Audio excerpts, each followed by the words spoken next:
Sehingga mundurnya eh, kepala otorita dan wakilnya itu bagian dari suatu perencanaan yang tidak matang, dan ini sebenarnya sangat disesalkan karena 17 Agustus itu tidak lama lagi. Sekretaris Jenderal PDIP Hasto Kristianto menilai perencanaan ibu kota Nusantara tidak matang.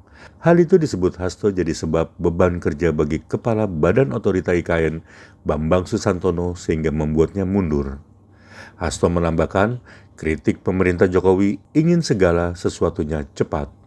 Hal ini dijelaskan Hasto dalam pernyataannya di Jakarta pada Senin 3 Juni 2024. Sebenarnya suatu kritik yang terbesar yang diberikan kepada pemerintahan Pak Jokowi adalah ketika segala sesuatunya dipercepat tetapi melupakan aspek-aspek di dalam pertimbangan yang matang, kajian-kajian yang detail. Saya pernah menjadi project manager di kawasan yang sama. Itu dari struktur tanahnya itu sangat tidak stabil.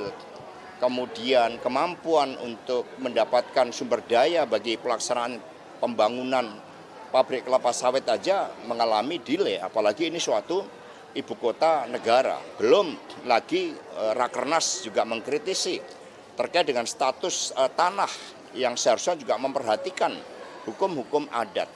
Sehingga mundurnya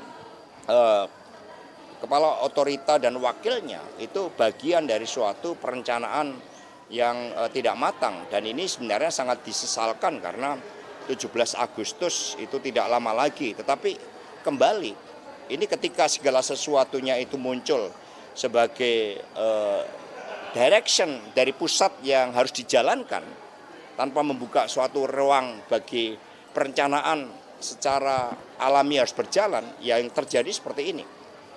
Sehingga ini akibat suatu perencanaan yang tidak matang, yang terburu-buru, sehingga menciptakan beban kerja yang begitu besar yang membuat yang bersangkutan mundur. Mas, ini kan otorita IKN masih dipimpin oleh PLT ya Pak Basuki. Ini menurut Mas itu kebijakan pengangkatan definitifnya nanti pas di pemerintahan Pak Jokowi atau Pak Prabowo ya semestinya? Ya itu kami nggak masuk dalam ranah itu. Tetapi ketika kita berbicara ibu kota negara, ini ibu kota dari lebih 270 juta rakyat Indonesia dengan seluruh cita-cita perjuangan para pahlawan bangsa, cita-cita geopolitik, semua harus dilakukan dengan seksama, dengan perencanaan yang detail, tidak bisa dengan terburu-buru. Dampaknya seperti ini.